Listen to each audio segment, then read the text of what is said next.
हमारी आक्रामक विदेश नीति ने पाकिस्तान को परेशान कर रखा है और क्या जो जिंदा सबूत पेश होने वाला था पाकिस्तान के सामने मेज पर एनएसए के सामने, उसके डर से पहले ही दुबककर भाग गया पाकिस्तान। यही आज बहस का मुद्दा है जनगणमन में। हमारे साथ खास पैनल जुड़ा है, स्टूडियो में हमारे साथ जुड़े हुए एसडी मुनीर, विदेश मामलों के जानकार सुरेंद्र कुमार, फॉर्मर डिप्लोमैट हमारे साथ हैं। साथ ही हमारे साथ पाकिस्तान से रक्षा मामलों के जानकार, defence expert colonel Farooq, retired colonel Farooq जुड़ चुके हैं। हमारे साथ मीम अफजल, कांग्रेस के प्रवक्ता वरिष्ठ नेता जुड़े हुए हैं। हमारे साथ संबित पात्रा, बीजेपी के राष्ट्रीय प्रवक्ता इस वक्त जुड़ चुके हैं। सबसे पहले मैं कर्नल फारूक के पास चलूंगी। पाकिस्तान में कर्नल फारूक, ये आम धारणा है और ऐसा माना जा रहा है कि क्योंकि भारत, हिंदुस्तान जिंदा सबूत यानी आतंकी जो जिंदा पकड़ा गया उधमपुर में, उससे जुड़े हुए सबूत और उसको पेश करने वाला था पाकिस्तान के सामने। पाकिस्तान के सामने कोई ऑप्शन नहीं था, इसलिए वो डरकर चला गया, बातचीत से पलट गया, बातचीत के लिए आए ही नहीं आपके एनएसए। आपको नहीं भागने देना चाहिए था। अगर आपके पास सबूत थे तो आपके पास सबूत थे ही नहीं। सबूत हमारे पास थे, जिसके लिए आपने एक अच्छा स्टेज किया। बात यह होती है कि जब तक आज जितने दोस्त यहां बैठे हैं, पहले तो मैं ये रिक्वेस्ट करूंगा कि सुनेंगे भी और सुनाएंगे भी।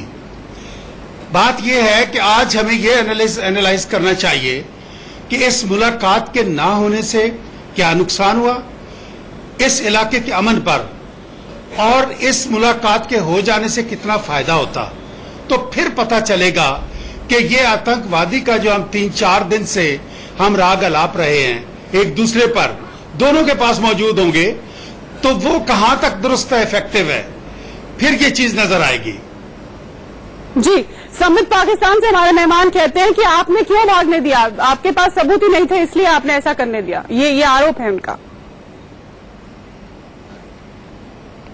देखिए, ये बड़ा बचकाना स्टेटमेंट है, मगर थोड़ा पीछे जाके समझने की आवश्यकता है कि आखिरकार हुआ क्या। ऊफा में जब प्रधानमंत्री नरेंद्र मोदी और राष्ट्राध्यक्ष नवाज शरीफ मिले तो पहली बार एक ऐसा करार पर उन्होंने हस्ताक्षर किया जो करार कहता था कि चलिए हम आतंकवाद के ऊपर बात करते हैं, टॉक ऑन टेरर। पहले आतंकवाद को समाप्त करते हैं, उसके बाद बाकी मुद्दों पर बात करेंगे। ये बात तैयारी के साथ जब नवाज शरीफ और सरताज अजीज जो ऊफा में थे पाकिस्तान वापस गए, तो पाकिस्तान में जो दरअसल देश चलाता है, जो आर्मी जिहादी कॉम्प्लेक्स है, जो देश पाकिस्तान को चलाता है, उन्होंने दोनों के कान मरोड़े। उन्होंने नवाज शरीफ के और सरताज अजीज के कान मरोड़े कि आपने ये क्या कर दिया। वहां जाके आपने कहा कि हम टेरर पे बात करेंगे, अरे आप तो फंस जाएंगे, तो आप इससे यू टर्न करिए। तो ये जो आर्मी जिहादी कॉम्प्लेक्स के फोर्स के अंतर्गत पाकिस्तान के डिस्पेंसेशन को, हुक्मरानों को यू टर्न करना पड़ा और उन्होंने एक एक्सक्यूज ढूंढना कि किस प्रकार हमें भागने का एक मौका मिले। हुर्रियत के साथ बात करेंगे, कश्मीर पर भी बात करेंगे, भली भांति जानते हुए कि ये अलाउड नहीं है। शिमला एग्रीमेंट अलाउ नहीं करती है कि आप किसी थर्ड स्टेक होल्डर को लाके बात करो, और ऊफा का जो एग्रीमेंट है, जो रिजोल्यूशन है, वो अलाउ नहीं करती है कि आप कश्मीर पे बात करो। तो आपने ऐसी शर्तें रखी जो कि उचित नहीं थी, और आप जानते थे इससे वार्ता टूट जाएगा। इससे यह हुआ कि आप बच गए हमारे को फेस करने से, सत्य को फेस करने से, क्योंकि हम आपके सामने नावेद को प्रस्तुत करते तो आप जवाब नहीं दे पाते, और आपके पास कोई सबूत नहीं था। आपके पास कोई ड्रॉजियर या सबूत होता तो आप दौड़े चले आते। आप आके यहां हमें सुपुर्द करके देखिए, हमारे पास कुछ सबूत है, हमारे पास कुछ कागजात है। वो जो कागजात आप हवा में लहरा रहे थे ना, वो ऐसे कागजात थे जिनका कोई वजूद नहीं है। उसका वजूद होता तो सरताज अजीज आज हिंदुस्तान में वो कागज देने आते। बिल्कुल। एसडी मुनीर जी, पाकिस्तान के पास इन सबूतों का कोई जवाब नहीं था और वो बुरी तरह से कॉर्नर हो गया था। आप भी इससे इत्तेफाक रखते हैं, इसीलिए एनएसए नहीं आए और भाग गया पाकिस्तान टॉप से। नहीं, ये बात बिल्कुल सही है कि उनके पास इसका कोई जवाब है नहीं, और जो सबूत हमारे पास है वो इस बार इतने पुख्ता हैं जिनका जवाब पाकिस्तान के देने की कुव्वत नहीं है। लेकिन मेरा एक दूसरा और सोचना है इस बारे में कि जब हमें पता है कि पाकिस्तान इस तरह से कॉर्नर हुआ है, तो जो कर्नल साहब ने सवाल पूछा कि हमको उनको जाने नहीं देना चाहिए था। और अगर आपके पास कभी भी वक्त होगा तो मैं इसी बहस में बता सकता हूँ कि हम क्या कर सकते थे। आप अभी बता सकते हैं कि हमारी जो रेड लाइन्स है उनको रखते हुए भी हम उनको बात से हटने नहीं देते। देखिए, 2 रेड लाइन है। एक तो है ये हुर्रियत वाली, और एक रेड लाइन है कश्मीर हम नहीं बात करेंगे। हम ये कहते कि मुद्दे में, हमारे मुद्दे में कश्मीर नहीं है। आपको जो मर्जी बोलना है बोलिए। इस बहाने अगर वो आ जाते और आके कश्मीर उठाते भी तो हमें उसका जवाब देने की कोई जरूरत नहीं थी। लेकिन इस बीच में हम उनको ये डोजियर्स वगैरह दे देते, सबूत दे देते। और जहां तक हुर्रियत का सवाल है, ये हमारे अपने बस में है कि हम हुर्रियत वालों को उनसे नहीं मिलने देते। बिल्कुल। तो ना हुर्रियत उनसे मिलती, कश्मीर बोलते तो वो हमेशा बोले जा रहे हैं, पिछले 20-50 वर्षों से बोले जा रहे हैं, बोलने देते, उससे कोई फर्क नहीं पड़ता कश्मीर की स्थिति पे। तो इस मायने में मैं समझता हूं कि हमारी कूटनीति में कहीं ये चूक हो गई कि जो आ गए थे इस टेबल पर ये कहने के लिए कि हम आपके सबूत सुनने को तैयार हैं, हमने उनको जाने दिया, नहीं जाने देना चाहिए। सुरेंद्र जी, आप एज ए डिप्लोमेट आप भी इस राय से इत्तेफाक मुन्नी रखते जी हैं? की बात से मैं काफी हद तक सहमत हूं, पर जो तक भारत की तरफ से दिए जा रहे हैं, दिए गए हैं, सही हैं। कल सुषमा जी ने कहा ये यात्रा ऐसी टूटी फूटी सड़क पर है, हस्कोले हैं, दशकोले हैं, कहीं रुकती। बात यह है कि मान लो ये बात नहीं हो पाए, क्या होगा? बात तो फिर होगी। आप देखती है 1948 से लेके 65, 70 का हर बार जो कुछ बात तो फिर होगी। अभी नहीं, 2 महीने बाद, 3 महीने, 6 महीने फिर बात होगी। तो बात के लिए तैयार होना चाहिए। बात के लिए वो आते, जैसे वो कह रहे हैं, आप उनको face to face across the table उनको कॉर्नर करिए, आर्गुमेंट करिए, उनसे बातचीत करिए। सही में यह है कि यदि वो यहाँ पे आ सकते हैं, उनको जो है आने दिया गया होता या इस तरह की कंडीशन होती, वो आ जाते तो शायद उनको फेस टू फेस। लेकिन भारत ने, जैसा कि उन्होंने भी अपनी प्रेस कॉन्फ्रेंस में कहा, विदेश मंत्री ने, भारत ने ये स्पष्ट कहा कि आप आइए। वो वहां से कह रहे थे कि आप इन मुद्दों को एजेंडे में शामिल करिए। मेरा सवाल ये है कि देखिए 10 जुलाई से लेकर कल तक जितने पॉइंट हैं, सुषमा जी जो कल उन्होंने कहा, इतनी बेटूक बेलाग बात कही और बहुत इन डेप्थ सारी बात ये कही। पहले 1 हफ्ते नहीं हो सकती थी, 15 दिन पहले नहीं हो सकती थी। कभी इस तरह की मीटिंग होती है, सारे कोमा कोलन सब कुछ पहले डिस्कस हुआ थी, एंड में 11 मिनट। उनका ये कहना था कि हमें 14 अगस्त तक, हमें 22 दिन तक कोई जवाब ही नहीं आया। जो उन्होंने पहले डेट से कंफर्मेशन नहीं मिला कि आ रहे कि नहीं आ रहे। कल उन्होंने डेडलाइन दी कि रात में, आधी रात तक। ये तो 1 हफ्ते पहले भी कह सकते हैं कि इस डेट तक, if you want to come from इस मीटिंग में आपको आना है तो इस तारीख तक आपका जवाब आना चाहिए, नहीं तो बात नहीं होगी। आपने रेड लाइन को जो बता रही है, रेड लाइन तो 1 हफ्ते 15, मैं नहीं जानता हूं, हो सकता है कोई उनका तरीका हो, कोई बात हो जिसने, पर मैं ये चाहता हूं कि आपके तर्क सही है, आपका सबूत है, आप उनको कॉर्नर कर सकते हैं, पर इस सब को कुछ हैंडल इस तरह किया जाता है कि कुछ आप देख रहे हैं, केवल आपका ही मीडिया नहीं है, आप बाकी मीडिया देखिए, अल जज़ीरा में देखिए, क्या हेडलाइन आती है, India calls of the talk. So many international media, you not only Indian media, international media में आपका प्रोजेक्शन, आपका अपना पर इंटरनेशनल लोग सुन रहे हैं, मिडिल ईस्ट में सुन रहे हैं, गल्फ कंट्री में सुन रहे हैं, इंडिया कॉल्स ऑफ टॉक। ठीक है, इस पर रिएक्शन देना चाह रहे हैं संबित पात्रा। संबित, आप कहिए, आपको क्या कहना है, फिर मैं बाकी मेहमानों के पास चलूंगी। देखिए, एक अंग्रेजी कहावत है कि you can flog the horse to the river but you can not force the horse to drink water. आप उसको मार के घोड़े को नदी तक तो ला सकते हैं, मगर जबरन उसको पानी नहीं पिला सकते हैं। देखिए, अभी जो मुनी साहब बहुत बड़े एक्सपर्ट है, मैं हम तमाम देश उनका सम्मान करता है, उनका जो कहना था कि हमें उन्हें छलावा में रखते हुए ये कहना था कि चलिए आप आइए तो सही और हम कश्मीर पे बात नहीं करते, मैं इसमें डिफर करता हूं। आप देखिए, ये एक मॉडर्न युग है, ये मीडिया का युग है, एजेंडा सेट होता है और एजेंडा शेयर भी होता है। आप जो चिट्ठी की बात कर रहे हैं, जो 22 दिन तक शेयर नहीं, मतलब 22 दिन तक जवाब नहीं दिया पाकिस्तान ने, वो एजेंडा का चिट्ठी तो था। जो एजेंडा में ही अगर हम कश्मीर को नहीं रखते हैं, यही तो हमने शेयर किया कि एजेंडा में कश्मीर इज नॉट देयर। तो अगर हम बोलते नहीं नहीं चलिए है, आप आ जाइए, और हम जवाब नहीं देते, तो एक तरह से हम कंसीड कर जाते कि चलिए कश्मीर भी debate of topic of discussion में है, जो मुझे लगता है ऊफा के स्पिरिट से बाहर होता।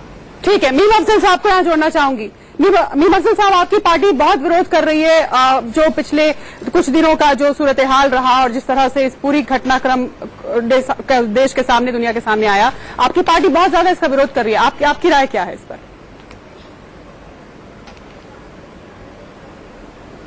देखिए, जहां तक हमारी पार्टी का ताल्लुक है, हम लोगों ने कल तक भी बहुत एहतियात रखी है। मैं यहाँ एक क्लैरिफिकेशन और दे दूं आपको।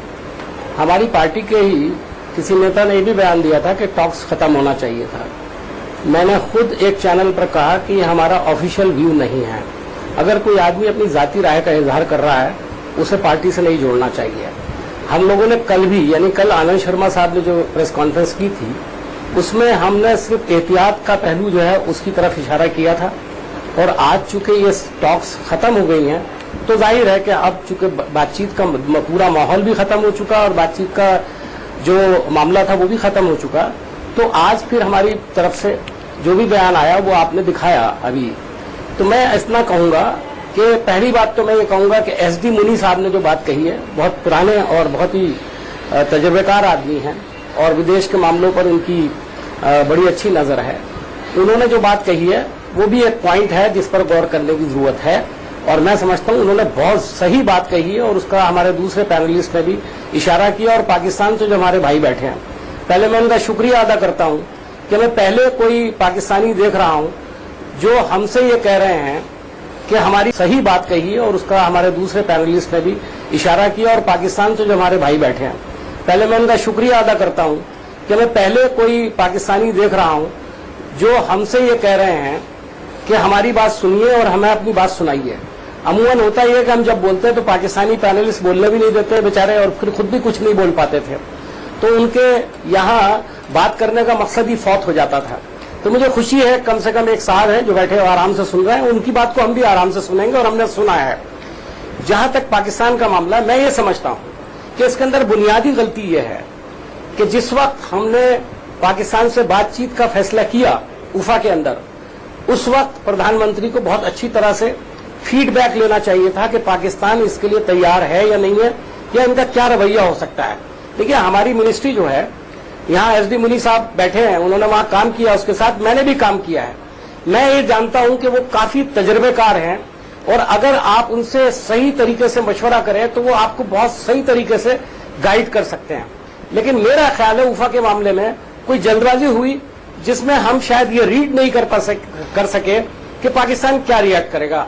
मैं ये भी मानता हूं कि नवाज शरीफ साहब की और मोदी जी की जो गुफ्तगू हुई उसका अभी तक हम में से किसी को पता नहीं है, और इसका क्लैरिफिकेशन सिर्फ यही दो अशखास दे सकते हैं, कोई और नहीं दे सकता कि उन्होंने वहां क्या बातचीत की। लेकिन उफा जो डिक्लेरेशन है, उफा के बाद जो डिक्लेरेशन सामने आया है, उससे बिल्कुल साफ जाहिर होता है कि भारत सरकार ने 3 मुद्दों पर बात करने के लिए तय किया था, और वो बिल्कुल सिर्फ टेररिज्म से मुताल्लिक ही डिस्कशन था। लेकिन उसके अगले रोज ही पाकिस्तान से बयान आने लगे, और नवाज शरीफ साहब के प्यादे जो दूसरे हैं उनकी तरफ से बयानात का सिलसिला शुरू हो गया, और उन्होंने कहा कश्मीर पर भी बात होगी, कुछ और बातें भी उन्होंने कही, फिर हमको धमकियां भी दी, ये भी कहा कि हम परमाणु हथियार का इस्तेमाल करेंगे, जो निहायत ही अफसोसनाक बात है, बल्कि शर्मनाक बात है। पाकिस्तान को ऐसा कभी नहीं करना चाहिए कि जब कभी कुछ बात हो आप उठा करके जौहरी तवानाई और न्यूक्लियर बम की बात करने लगे। वो मेरा ख्याल है बहुत ही बचकाना सी बातें लगती हैं, और मुल्क किस तरह बिहेव नहीं करते, इंडिविजुअल भी नहीं करता। मैं समझता हूं ताकतवर लोग अपनी ताकत का इजहार नहीं करते, उसकी ताकत को दूसरे लोग आंकने की कोशिश करते हैं। ठीक है, हम पाकिस्तान की ताकत को आंकते हैं, लंबी चौड़ी बातें नहीं करते हैं, और हमें मालूम है कि पाकिस्तान कहां खड़ा हुआ है। मैं समझता हूं कि ये बातचीत जो नाकाम हुई है उसका सबसे बड़ा रीजन ये है कि हमारी तरफ से ये अंदाजा लगाने में गलती हुई कि पाकिस्तान किस तरह से बिहेव करेगा। दूसरी बात ये कि ये बात मुझे बड़ी जचती है कि जो वार्निंग हमने, या कहना चाहिए कि अपना एक टाइम लिमिट बांधी, कल सुषमा जी ने कहा, बड़ी अच्छी प्रेस कॉन्फ्रेंस की, उन्होंने पूरी बात क्लैरिफाई की है। लेकिन ये बात काम बहुत पहले हो सकता था और इस पर ध्यान देना चाहिए। ये काम बहुत पहले हो आज सकता जो था। कुछ भी हुआ है, मुझे सुषमा जी की एक बात जो है वो, ये जो सुषमा जी ने एक बात कही है, जो हमारे यहाँ कुछ पैनलिस्ट ने इशारा भी किया कि उन्होंने कहा कि डिप्लोमेसी में कॉमा और सेमीकोलन होते हैं लेकिन फुल स्टॉप नहीं होता। मुझे खुशी है कि भारत का रवैया आज भी ठीक है, इसके बावजूद कि हमें बहुत इख्तिलाफ है जो कुछ हुआ, लेकिन मैं ये कहूंगा कि भारत का as a whole, as a country जी एक रवैया बिल्कुल ठीक है, और उसने पाकिस्तान को आज भी कोई ऐसा घटिया मैसेज नहीं दिया कि उसकी आंखें जो है शर्मिंदगी। ठीक है मुफ्ती साहब, आपने जो बातें रखी तमाम उस पर बस मुझे इतना ही कहना था। संबित रिएक्शन, जी संबित रिएक्शन देना चाहते हैं, फिर मैं पाकिस्तान चलूंगी। संबित, देखिए, वैसे मुझे मीम साहब बहुत अच्छे लगते हैं, क्योंकि जब इस प्रकार का डिस्कशन होता है वो अमूमन हमेशा ही देश के साथ खड़े होकर, हम लोग एक साथ खड़े होकर बात करते हैं। ये अच्छी बात है। 2-3 पॉइंट्स उन्होंने रखे, मैं उसकी क्लैरिफिकेशन देना चाहूंगा। एक, उन्होंने कहा कि कुछ क्लैरिटी और होना चाहिए था पूरे इस मसले को लेके। आपको याद होगा जब खलीलुल्लाह साहब, जो कि एमईए के स्पोक्सपर्सन है पाकिस्तान के, उन्होंने कहा कि meeting Hurriyat leaders was a common practice. ये बड़ा कॉमन प्रैक्टिस था पहले, इसलिए हम तो परंपरागत तर से जाके मिलते थे हुर्रियत के लीडर से। आप देखिए, सरकार ने स्टैंड चेंज किया है। वर्तमान की सरकार ने बड़े क्लैरिटी के साथ स्टैंड चेंज किया है। पहली बार जब नवाज शरीफ हिंदुस्तान आए मोदी जी के शपथ ग्रहण समारोह में, उस समय भी वो नहीं मिल पाए थे सेपरेटिस्ट से। दूसरी बार सेपरेटिस्ट से मिलने की कोशिश के कारण foreign secretary level talk cancel हुई थी, और तीसरी बार भी खटाई में पड़ी बातचीत जब वो हुर्रियत से मिलने की कोशिश कर रहे थे। तो ये एक बहुत बोल्ड स्टेटमेंट गवर्नमेंट का क्लैरिफिकेशन के साथ है कि कोई थर्ड स्टेक होल्डर नहीं है। दूसरी बात, सरताज अजीज जी ने अपने प्रेस कॉन्फ्रेंस में कहा कि ये मोदी जी की जो सरकार है वो एक अलग डिस्पेंसेशन है और वो अपने शर्तों के साथ बात करना चाहती है। मुझे लगता है ये एक अच्छा स्टैंड है कि अगर हिंदुस्तान की सरकार अपने शर्तों के साथ बिना झुके हुए बात करना चाहती है तो ये एक स्टैंड ऑफ क्लैरिटी है गवर्नमेंट ऑफ इंडिया का। क्योंकि आपको भी पता है शीतल जी, पहले हम कहते थे कहीं ना कहीं हिंदुस्तान का एक लचर स्टैंड है, एक सॉफ्ट स्टेट है, सॉफ्ट स्टैंड रखता है, अल्टीमेटम नहीं देता है। और कांग्रेस ने भी कहा अल्टीमेटम क्यों नहीं दिया जा रहा है। तो ये अल्टीमेटम और ये hard lining of stand, red lines, ये सरकार ने बड़े क्लियरली ड्रॉ किया है। Hard lining of stance, red line सरकार ने क्लियरली ड्रॉ किया है। हमारे साथ इस वक्त एक और खास मेहमान जुड़ चुके हैं, आलोक बंसल जी। आप इस बात से सहमत हैं? आपको लगता है कि ये सही बिल्कुल इशारा है? देखिए, इसमें कोई शक की बात नहीं है। मैं कुछ मामलों में संबित पात्रा जी से पूरी तरह से सहमत हूं कि हमें इस पूरे वाकये को समझने के लिए ऊफा जाने की आवश्यकता है। मीम अफजल साहब ने कहा कि हमने पाकिस्तान को ठीक से नहीं समझा। जो ऊफा में समझौता हुआ, भारत ने इसीलिए इस पे इंसिस्ट किया कि जो स्टेटमेंट है वो आधी हमारे विदेश सचिव पढ़े और आधी पाकिस्तान के विदेश सचिव पढ़े, जिससे कि ये न कहा जाए कि भाई हमने एक इम्पोज किया। उस समझौते में बिल्कुल साफ तौर से कहा गया कि अभी आतंकवाद से लड़ने के लिए 3 लेवल्स पे बातचीत होगी, जिसमें राष्ट्रीय सुरक्षा सलाहकार, डीजीएमओ और डीजीबीएसएफ होगी। तो जब आतंक के ऊपर बातचीत होनी थी तो ये तो पाकिस्तान को मालूम था। ये पाकिस्तान की जो अंदरूनी लड़ाई है, इसका हम मैनिफेस्टेशन देख रहे हैं कि जो आर्मी जो कभी सरकार को नीचे झुकाने की कोशिश करती है, उसका असर देखा कि जैसे ही ऊफा से वापस गए सरताज अजीज, वो अपनी बात से पलटने लगे। उसके बाद उनकी नई नई स्टेटमेंट आने लगी। भारत में यह समझा गया कि शायद ये इनकी अंदरूनी राजनीति का हिस्सा है और शायद अंत तक वो आ जाएंगे। लेकिन जिस तरीके के सबूत आज भारत ने इकट्ठे किए, जैसा कि कल आपने देखा, पूरे मीडिया ने दिखाया कि दाऊद इब्राहिम की पत्नी का जो टेलीफोन बिल, जो कि अप्रैल के महीने का था, 15 मई को इशू हुआ, और जो ये दर्शा रहा था कि पिछले 10 साल से 2006 से 2015 तक वो उस एड्रेस क्लिफ्टन में रह रही है। पाकिस्तान का तो इसके बाद जो पाकिस्तान का ये कहना कि हमें दाऊद इब्राहिम के बारे में नहीं पता, वो कहां रहता है, क्या करता है, ये बड़ा ही वो। और तो और महत्वपूर्ण चीज ये है कि उस बिल में देखें अधिकतर कॉल्स जो थी ओवरसीज कॉल्स थी। तो हो सकता है कि भारत की खुफिया एजेंसीज के पास उन ओवरसीज कॉल्स के रिकॉर्ड भी रहे होंगे। तो शायद पाकिस्तान के सुरक्षा सलाहकार घबरा रहे हो कि जब वो आए तो हो सकता है उनकी रिकॉर्डिंग भी उनको सुनाई जाए, और फिर उनके लिए कहना कि दाऊद इब्राहिम हमारे पास नहीं है और हम इस तरीके के आतंकवादी को जानते नहीं है, तो ये सब बड़ा मुश्किल हो जाता, क्योंकि उनके पासपोर्ट के रिकॉर्ड्स थे, वो कैसे कराची से सऊदी अरेबिया गए, कैसे कराची से दुबई गए, और हो सकता है इसके साथ कई अन्य चीजें हो सकती हैं जो मीडिया के सामने अभी तक नहीं आई। तो हो सकता है इन सब चीजों से घबराकर वो एक वाया मीडिया देख रहे थे और वो उनको शायद इसमें मिल गया, जबकि ये पाकिस्तान। अच्छा, आपको रोक रही हूं क्योंकि ब्रेक का वक्त हो रहा है। एक फटाफट छोटा सा ब्रेक हमें लेना है, उसके बाद आप सभी का रिएक्शन लूंगी, पाकिस्तान भी चलूंगी और हमारे साथ आम जनता भी है, हमेशा की तरह उनके भी सवाल होंगे, उनकी भी राय होगी। छोटा सा ब्रेक।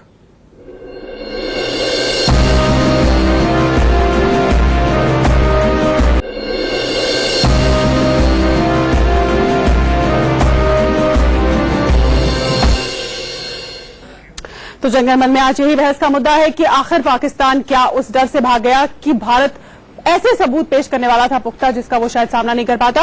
एक बार फिर हम चलेंगे पाकिस्तान कर्नल फारूक के पास। कर्नल फारूक, आपने शुरू में बहस के शुरू में कहा था कि अगर पाकिस्तान भागा तो आपने भागने क्यों दिया? मैं आपसे ये सवाल पूछना चाह रही हूं कि आखिर आपको क्या ऐसी मजबूरी पड़ी थी कि आप वो चीज इंक्लूड करवाना चाह रहे थे बातचीत की टेबल पर, या बातचीत की वो शर्त आप अपनी लागू कराना चाह रहे थे जो ऊफा में तय नहीं हुई थी? आप ही थोड़ी दरिया दिली दिखा देते। क्यों आप एकदम हाथ धोकर पीछे पड़ गए कश्मीर को बीच में डालने के, जबकि ये तय ही नहीं हुआ था? आपकी और हमारी तारीख जी, कल मैं ये अर्ज करना चाहता हूं कि क्या आपकी और हमारी तारीख, दोस्ती, दुश्मनी, क्या ये ऊफा से शुरू होती है? ये मेरी और आपकी तो खैर अभी नहीं, मेरे भी उम्र से बहुत पहले की है। द पॉइंट इज कि आज तक हमने जितनी भी बातें की हैं इसका कोई नतीजा क्यों नहीं निकला? इसलिए ये मेरी और आपकी तो खैर अभी नहीं, मेरे भी उम्र से बहुत पहले की है। द पॉइंट इज कि आज तक हमने जितनी भी बातें की हैं इसका कोई नतीजा क्यों नहीं निकला? इसलिए कि छोटी छोटी बातों पे अड़ जाते हैं, बड़ी बातों को हम इग्नोर करते हैं। द पॉइंट इज कि let's be face the facts. ये दुनिया में एस्टैब्लिश चीज है। तो आप ही बड़ा दिल आपकी तरफ से जैसा बता रहे हैं आप कि हम अड़ गए या आप हिंदुस्तान को दरिया दिली दिखानी चाहिए थी, आप भी दरिया दिली दिखा देते। आप क्यों कश्मीर मसले को के पीछे पड़ गए हाथ धो के? क्या आप डालिए, हम इस पर चर्चा करेंगे, देश के नेताओं से मिलेंगे। अगर आप इतने संजीदा थे बातचीत के लिए तो मैं कहता हूं इसलिए कि हम कभी भी आतंकवादी की बात करेंगे या दहशतगर्दी की तो वो उसका लिंक जाके मिलेगा। आप कहेंगे जी कश्मीर में ये बंदा गया था, आपने ये किया। कश्मीर का वर्ड जो है ये हमारे किसी डिस्कशन से आउट नहीं हो सकता। आप क्यों नहीं ऊफा में क्यों नवाज शरीफ फिर भूल गए थे इस बात को? कर्नल फारूक, ऊफा में आपके प्रधानमंत्री अगर उस पत्र पर दस्तखत करते हैं, उस वक्त क्या सोचकर उन्होंने दस्तखत कर दिए? कुछ तो सोचा होगा, समझा होगा, तय हुआ होगा कि एनएसए टेररिज्म पर बात करेंगे, ये ज्यादा बड़ा चैलेंज है। नहीं, उन्होंने वर्ड ऑल में सब कुछ समझा, सिर्फ इतना फर्क है।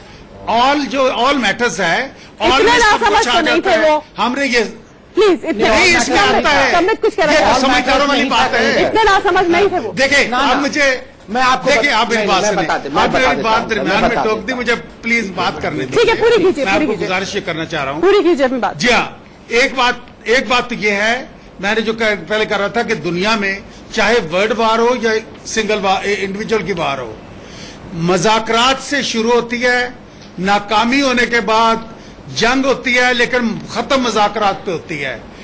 अक्लमंदी का तकाजा ये है कि वो जो जंग का पोर्शन है उसको कम किया जाए और मजाकरात से किया जाए। और मजाकरात की पहली चीज क्या होती है कि राबता टूटने ना दिया जाए।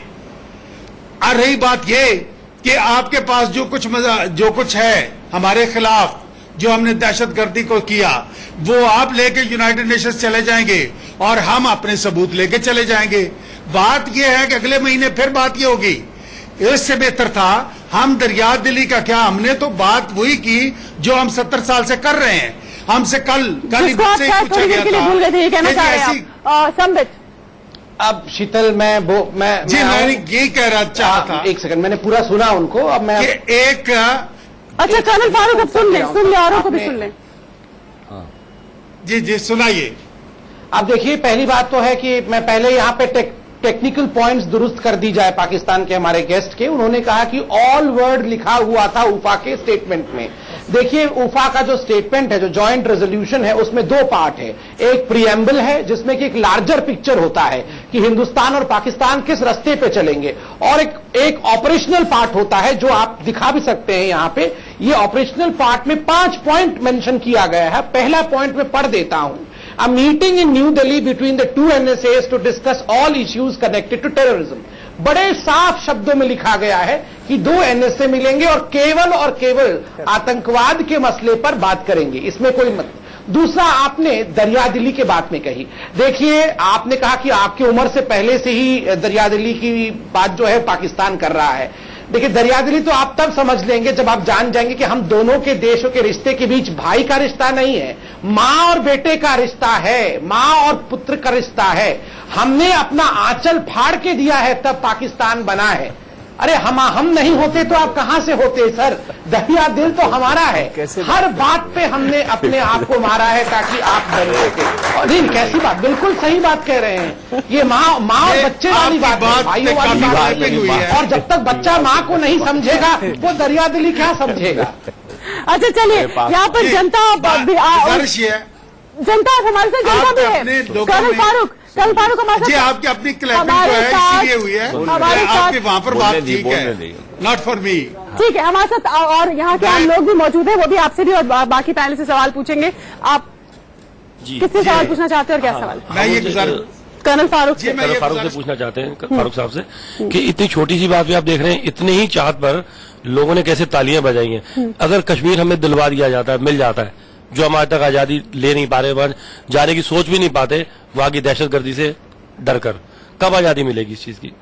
हमारे नेता, हमारी सरकारें, आधी जाती सरकारें, कितने साल हो गए, 70 साल करीब हो गए, कितने साल और लगेंगे इसके लिए? आप एक मजबूत इरादा होना चाहिए इसके लिए, मजबूत कदम होना चाहिए। तो ये सवाल आपका किससे है? जी, मेरा सवाल ये है हमारी सरकार से। आपकी हमारी सरकार हमारी से? सरकार से। संबित आपने सवाल सुना तो जवाब दें। देखिए, जो भाई बोल रहे थे वो जनता के हैं, इसलिए मैं रेस्पेक्टफुली कहूंगा, मगर उन्होंने 2-3 बातें यहां गलत कर दी। पहले तो आपकी सरकार कह दी, ये हमारी सरकार है। दूसरी, उन्होंने कहा कि कश्मीर की आजादी की, देखिए कश्मीर हिंदुस्तान का अभिन्न अंग है, इंटीग्रल पार्ट ऑफ इंडिया, और ये रेजोल्यूशन हमारे पार्लियामेंट में पास हुआ है। और पाकिस्तान उसके ऊपर कितनी भी राजनीति अपने देश के लोगों को खुश करने के लिए कर दे, हमारा राय तो है कि पीओके हमारा है, उसे भी हम लेके मानेंगे। चलिए अगला सवाल, पीछे माइक दीजिएगा। सर, मेरा नाम कैलाश भट्ट है। मेरा क्वेश्चन कर्नल फारूक जी से है। जी सर, मैं ये जानना चाहता हूँ कि जैसे शिमला समझौता हुआ था, उसमें बात रखी गई थी कि अगर आगे हमारी कोई बातचीत होगी तो उसमें 2 मुल्क बात करेंगे आपस में, बीच में कोई भी तीसरा आदमी नहीं आएगा। तो अभी आप हुर्रियत को बीच में ला रहे हैं, तो आप ऐसा क्यों करना चाहते हैं सर? ठीक है, शिमला समझौते की नाफरमानी क्यों करना चाहते हैं आप कर्नल फारूक? ये जनता का सवाल है, किसी पैनलिस्ट का या मेरा नहीं है, आम लोग हैं ये। जी बजा, बिल्कुल उनका हक है उनको सवाल करने का, और मैं जवाब देता हूं। शिमला समझौते में इंक्लूडिंग जम्मू एंड कश्मीर पे बात होनी है। अगर नहीं है तो बताइए। हमने अब भी बायलिटरल बात, हम कभी भी शिमला समझौते से पीछे नहीं गए। अगर शिमला समझौते के बाद इंडिया ये केस विड्रॉ कर लेता यूनाइटेड नेशन से, या पाकिस्तान विड्रॉ कर लेता, तो फिर हम सिर्फ रह जाते इंडिया ये समझौते पर। इसके बावजूद केस वहीं पर है। हमें ये बिल्कुल इस तरह जैसे आउट ऑफ कोर्ट 2 पार्टियों को भेजा जाता है कि अपना फैसला करो, अगर नहीं होता तो फिर आ जाओ। इसी तरीके से ये भी हुआ, और हम शिमला समझौते के बिल्कुल उस पर कायम है, और उसमें इंक्लूडिंग जम्मू एंड कश्मीर है। जब उस पर बात करेंगे तो उन लोगों से बात करने के वो बेर बकरियां तो नहीं है, वो इंसान हैं। हम उनके बिल्कुल जो नेहरू साहब ने ले गए थे केस, उसके मुताबिक जो करारदाद है यूनाइटेड नेशंस की, हम वहां तक जाना चाहते हैं। इससे ज्यादा हम नहीं मांगते। इस पर एसडी मुनी भी कुछ जोड़ना चाह रहे हैं, और आलोक बंसल भी। मुनी जी नहीं, ये देखिए, आपसे हुर्रियत की जो सवाल इन्होंने पूछा, मैं आपसे ये पूछना चाहता हूं कि शिमला समझौते के वक्त हुर्रियत कहां थी? हुर्रियत को आपकी आईएसआई ने और अमेरिका ने 1973-74 में बनाया है, और इसीलिए बनाया कि उसके लिए हिंदुस्तान पर दबाव बना रहे। अब किसी तरह से जो सेपरेटिस्ट किसी मुल्क में है, जैसे आपके मुल्क में बलूचिस्तान की बात करते हैं, पहले पख्तूनिस्तान की बात होती थी, क्या ये आप चाहेंगे कि कोई और मुल्क आकर उनकी हिमायत करके आपसे बात करे? अगर आपको ये गवारा नहीं है तो हिंदुस्तान को कैसे गवारा होगा ये? बिल्कुल, मुझे लगता है बहुत सही और वाजिब जवाब मिल गया। किसी और को सवाल पूछना है, और किससे पूछना है? आप पूछ चुके हैं, कोई और पूछना चाह रहे हैं? मेरा ये सवाल है कि जैसे आपका सवाल? हाँ जी, सवाल किससे? सुमित पात्रा जी से। अच्छा, सुमित पात्रा। मेरा सवाल ये है कि जितनी बार भी पाकिस्तान ने को हिम्मत करी है, सन 65 में अखनूर में उनकी फौज घुसी और कब्जा करा, और हिंदुस्तान की फौज को पूरी ताकत लगानी पड़ी उनको निकालने के लिए। 1999 में वो कारगिल में घुसे, तब भी हिंदुस्तान की फौज को पूरी ताकत लगानी पड़ी और कई लोग हमारे जो उनसा सैनिक उसमें शहीद हो गए। तो आखिर ऐसा हमारे में क्या कमी है कि आखिर हर बार उनको ही मौका मिलता है इधर आने का? क्या सरदार पटेल की तरह हौसला नहीं दिखाना चाहिए हमारी सरकार को कि एक बार वो भी जो उनसा हौसला करके उनको जवाब दे और उनको एक बार ऐसे लोहे के चने चबा दे? ठीक है, मतलब ये जनता का सवाल है, मासूमियत से वो पूछ रहे हैं, हॉट परसूट की बात कर रहे हैं। संबित, नहीं, मैं समझ रहा हूं कि बड़े मासूमियत से पूछ रहे हैं। दो चीजें हैं। पहली बात है कि हर बार वो क्यों घुस आते हैं? याद रखिए, हर बार आक्रांता जो है वो घुसता है। जो अमन पसंद देश होता है वो कभी भी दूसरे के जमीन पे 1 इंच भी कदम नहीं रखता है। चूंकि हिंदुस्तान अमन पसंद है इसलिए वो कभी दूसरों के इलाके में नहीं घुसता है, और चूंकि पाकिस्तान अमन पसंद नहीं करता है इसलिए वो दूसरों में घुस जाता है। दूसरी बात है, वो हमें हमारे लोगों को क्यों मेहनत करनी पड़ती है, उसका उत्तर यह है। आप देखिए, 4 बार जिस प्रकार से करारा जवाब हिंदुस्तान ने पाकिस्तान को दिया है, जो चने चबाने की बात आप कर रहे थे, 4 बार जो दांतों तले चने चबवाया है पाकिस्तान को, उसके बाद भी पाकिस्तान इस प्रकार की बातें कर रहा है, ये बड़ा अफसोसजनक है। ठीक है, एक ब्रेक का वक्त हो रहा है, लेकिन ब्रेक पर जाने से पहले एक छोटा सा रिएक्शन या कमेंट जो मीम अफजल बहुत देर से देना चाह रहे हैं। मीम अफजल साहब, फटाफट संक्षेप में, फिर मुझे ब्रेक लेनी है। आप कुछ कहना चाह रहे हैं काफी देर से। देखिए फारूक साहब, कर्नल फारूक साहब ने ये सवाल फिर उठाया कि कश्मीर का मसला। आपने गौर से हमारे फॉरेन मिनिस्टर का जो स्टेटमेंट कल की प्रेस कॉन्फ्रेंस है उसको नहीं सुना। उसमें उन्होंने बताया बिल्कुल साफ कि हमारा 3 मुद्दों पर, जिसका अभी जिक्र हो चुका और टेररिज्म से मुताल्लिक है, उस पर बातचीत होनी थी। उसके अलावा कोई मुद्दा नहीं था। आप कश्मीर पर बात करना, उन्होंने ये भी कहा कि कश्मीर की बात का लेवल अलग है, वो बातचीत बाद में हो सकती थी, लेकिन इस पर जो एजेंडा तय था उसी पर बात होनी थी। मेरा ख्याल है इससे ज्यादा माकूल जवाब और क्या हो सकता है पाकिस्तान की सरकार को। उसके बावजूद भी अगर सरताज अजीज साहब वहां से अगर एक बयान देते कि फॉरेन मिनिस्टर ऑफ इंडिया ने यह बयान दिया है कि हम कश्मीर पर बातचीत करेंगे और उसके लिए एक ऊंचे दर्जे की बायलेटरल टॉक में इसका जिक्र करेंगे, और हम आते हैं और इस वक्त हम उसकी बात नहीं करेंगे, तो मैं समझता हूं कि आपका मसला भी हल हो जाता और ये कन्फ्रंटेशन जो आपने खामखा इख्तियार किया, बिल्कुल की जरूरत नहीं पड़ती। मुझे लगता है काफी वैलिड ये पॉइंट है, इस पर मैं रिएक्शन लूंगी। बंसल साहब, आपका भी, लेकिन एक छोटे से ब्रेक का वक्त है, ब्रेक के बाद हम फिर हाजिर होंगे। तो ब्रेक के बाद आपका एक बार फिर स्वागत है जनगणमन में, और अब ये आखिरी सेगमेंट है हमारा, इसलिए फटाफट हमें रिएक्शन, लोगों के सवाल लेने होंगे। लेकिन उससे पहले बंसल साहब, आप कुछ कहना चाह रहे थे? मैं 2 चीजें कहना चाह रहा था। पहली चीज तो कर्नल फारूक साहब ने UN रेजोल्यूशन की बात की। तो पहली चीज तो ये बता दूं कि UN रेजोल्यूशन बिल्कुल साफ था कि UN ने साफ तौर से माना कि पाकिस्तान आक्रांता था और पाकिस्तान को जो ऑक्यूपाइड टेरिटरीज है उसको खाली करना था। वो पहला पार्टी जो ऑपरेटिव पार्ट था वो पाकिस्तान ने आज तक पूरा नहीं किया 48, 49 के बाद से, तो उसका तो आगे बढ़ने का कोई सवाल ही नहीं था। और फिर उसके बाद भारत सरकार ने जो भी कदम उठाने थे शिमला समझौते के बाद, उसका कोई यूज नहीं था। लेकिन हमारे उसने ये पूछा कि भारत कोई कुछ क्यों नहीं करता, तो यहां समझने की बात है। 65 में आप ये समझ लीजिए, पाकिस्तान ने जो घुसपैठ की थी वो जम्मू कश्मीर में की थी और हमने उसका जवाब लाहौर में जाके दिया था। तो ये पहली बार ऐसा नहीं था कि भारत ने नहीं किया। लाल बहादुर शास्त्री ने यह डिसीजन लिया कि कश्मीर में घुसपैठ का जवाब हम अंतर्राष्ट्रीय सीमा के उस पार जाके देंगे, और हम लाहौर तक पहुंच गए, इसमें कोई शक की बात नहीं। सन 71 के युद्ध में हमने करीब कई 100 स्क्वायर किलोमीटर जमीन पाकिस्तान अधिकृत कश्मीर में वापस ली। गिलगिट बाल्टिस्तान के पास तुर्तुक, त्यागशे, बोरदान, करीब 10-12 गांव ऐसे हैं जो पाकिस्तान के कब्जे में थे 71 तक, वो हमारे पास वापस आए। लेकिन पहाड़ी इलाका है, इतनी जल्दी आगे चीजें नहीं की जा सकती, और हम अमन परस्त देश है, इसलिए हमने कभी पहल नहीं की। अगर उन्होंने कुछ हमला किया तो हमने उसका मुंह तोड़ जवाब दिया, और वो आगे भी दिया जाएगा। लेकिन बातचीत से हम ना कभी पीछे हटे, ना हटना चाहिए। बातचीत रुकना एक अलग बात है, पर बातचीत जारी जरूर रहेगी। जैसे सुषमा जी ने कहा, कोई पूर्ण विराम नहीं है। ठीक है, बिल्कुल। वक्त हमारे पास बिल्कुल खत्म हो चुका है, माफ कीजिएगा, सवाल का वक्त नहीं है। सुरेंद्र जी, आप कुछ कहना चाह रहे थे? आखिरी कमेंट कहना चाह रहा, जंग से कोई मसले हल नहीं होते, अभी तक नहीं हल हुए हैं, कितनी बार लड़ाइयां हो चुकी हैं, तो हमें बातचीत तो करनी है। इस जो अफसोसजनक बातचीत नहीं हो पाई, इससे लेसन लें और अगली बार जो है ज्यादा तैयारी इस तरह से करें कि दोनों आमने सामने बैठ करके बिल्कुल फ्रैंकनेस से, कैंडल से एक दूसरे को समझने की कोशिश करें। उनकी रेड लाइंस है, हमारी रेड लाइंस है, वो अपनी रेड लाइन दिखाए, हमारे पर कुछ मीटिंग ग्राउंड तो हुई, कोई कंप्रोमाइज तो मीटिंग ग्राउंड तो हो, जल्दी एक सेंटेंस, एक गजल का बात करनी कभी मुश्किल मुझे ऐसी तो न थी। बात करनी कभी मुश्किल मुझे ऐसी तो बहादुर न थी, शाह जफर। जैसी अब हो गई हालत कभी वैसी तो न थी। बिल्कुल, बहादुर शाह जफर के लिखे हुए ये शब्द हैं और ये मुश्किल आगे बरकरार ना रहे, बातचीत हो, लेकिन उसके लिए पाकिस्तान को अपना अड़ियल रवैया जो है वो छोड़ना होगा। ये एक पहली रिक्वायरमेंट होगी और भारत को भी इस बारे में सोचना होगा। फिलहाल इस बहस में जंगल मन में इतना ही, लेकिन इंडिया न्यूज पर खबरों का सिलसिला लगातार जारी है। आप देखते रहिए इंडिया न्यूज।